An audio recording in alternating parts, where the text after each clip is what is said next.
Celeste found Ruby sitting on the windowsill, idly tracing raindrops across the glass with a badly bitten fingernail as she hummed to herself. The view of wild windswept moorland was a bleak one at this time of year, with a mass of thunder-grey cloud parked over miles of sodden turf. The trainee nurse Emily shut the door behind them both and indicated Celeste should take a seat. "There's a friend here to see you, Ruby," she said in a chirrupy voice.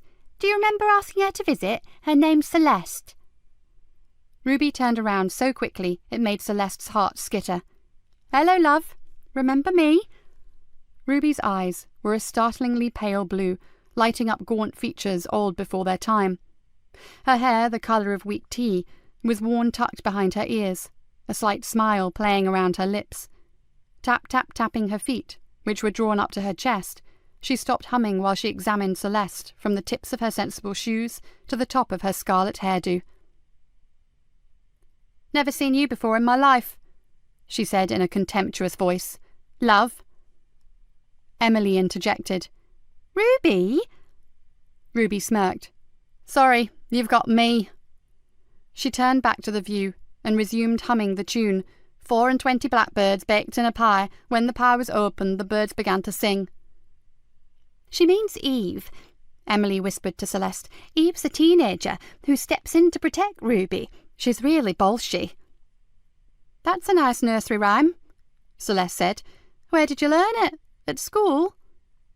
Ruby threw back her head and laughed. "Ida used to sing it all the bloody time." "Who's Ida?" "Supposed to be our dear mother, only she weren't. Anyway, what do you want?" "Ruby asked me to come. She came to visit me once, while she was living in a mill near Woodsend. I helped her, and thought I could maybe help her again." Emily interjected again. "Eve, do you think we could talk to Ruby? Celeste is a friend, and she's come a long way to see her." She turned to Celeste and whispered. "She's been doing ever so well, you know. Her alters talk to each other now. Becky and Claire have done a fantastic job. Ruby knows what's going on and who's speaking inside her system. It's amazing."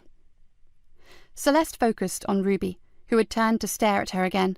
The girl's expression was so oddly blank and her demeanour so still.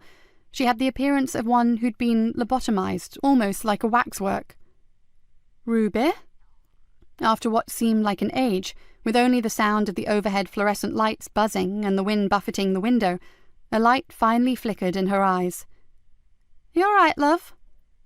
Ruby blinked and nodded. All three sat in silence for a moment, until Ruby said, "Got a fag, Emily?" Emily shook her head.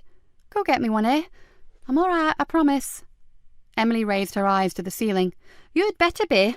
OK then, but don't move, do you hear me?" Ruby smiled. Finally, after a moment's hesitation, Emily stood up, and with just one nervous little glance over her shoulder, walked over to the door before closing it behind her.